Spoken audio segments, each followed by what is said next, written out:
Let's bring in Jim Walsh now. He is an international security expert and a senior research associate at MIT's Security Studies program. The idea of taking out the supreme leader of Iran, Jim, does it sound plausible to you? Fox has reportedly confirmed it.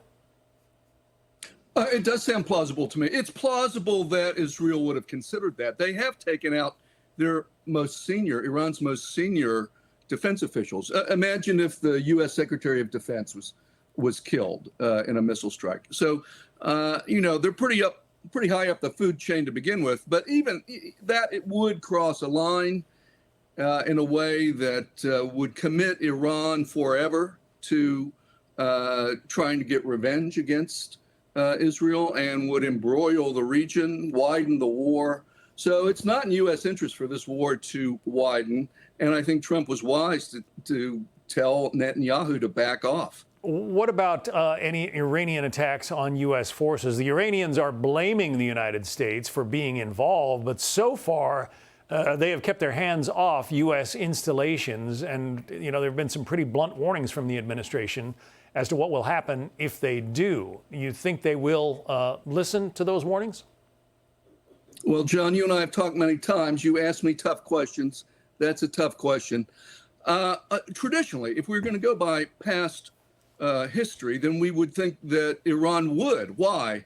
Often the U.S. and Israel are tied together, and the U.S. is supporting Israeli military action. That would be their justification.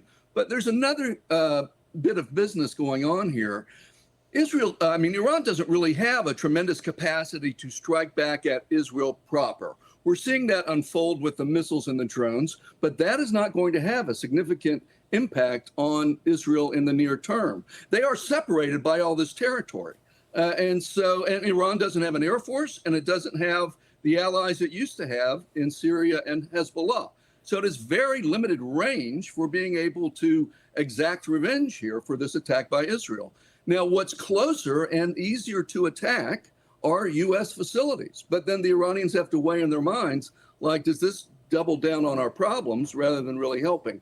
In the past, they might have gone after a U.S. base, or at least had an exchange of fire. But I think that's less likely now because the stakes are much higher. Do you agree that Russia and China are the big losers here? I mean, they both bought Iranian oil, and much of the oil infrastructure seems to be in flames right now as a result of these Israeli attacks.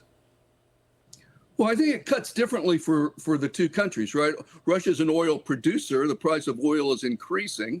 It probably benefits from that. China is an oil buyer, and those price increases probably aren't terrific for China. I will go on, though, and say that for Russia, this does open an opportunity.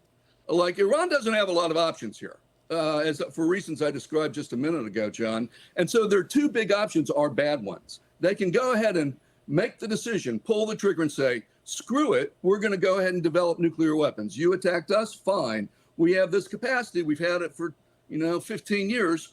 Now we're going to make the decision. That's a really bad outcome, and that's the one I fear most. Another alternative, which isn't great, but better than that one, is that they turn to Russia for protection. This is an opportunity, if Russia wants to take it, to expand its footprint in the Middle East, form an alliance with Iran like it did with North Korea, and then Israel would have to think twice about continuing to bomb Iran. That is not a particularly savory outcome either, but it's better than Iran becoming a nuclear weapon state and us having two nuclear weapon states in the region, Israel and Iran. That would be a real danger to the U.S. and to everyone in the region. As Peter Doocy just reported, President Trump is suggesting that Vladimir Putin might be called in to broker some kind of a peace agreement between Israel and Iran. Would that be a good idea? Would it work, do you think? Well, is it a good idea? Would it work? It's a better idea than Iran becoming a nuclear weapons state. I don't like to see Putin, who is a war criminal, who invaded Ukraine, increasing his reach and influence in the Middle East.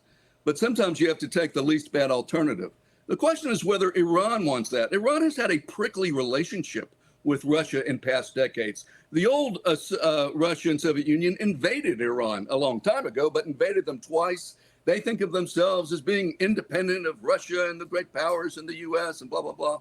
But they're under it. They've got a gun to their heads, literally. So they may swallow hard and accept an offer of Russian help. Will the Russians offer it? I don't know. But Putin's certainly got to be enjoying this moment in the sun. All right. It's tense times in the Middle East. We're going to see what comes of all of this. Jim Walsh, thanks for helping us take it apart to this point. Thanks. Thanks, John. Hey, Sean Hannity here. Hey, click here to subscribe to Fox News YouTube page and catch our hottest interviews and most compelling analysis. You will not get it anywhere else.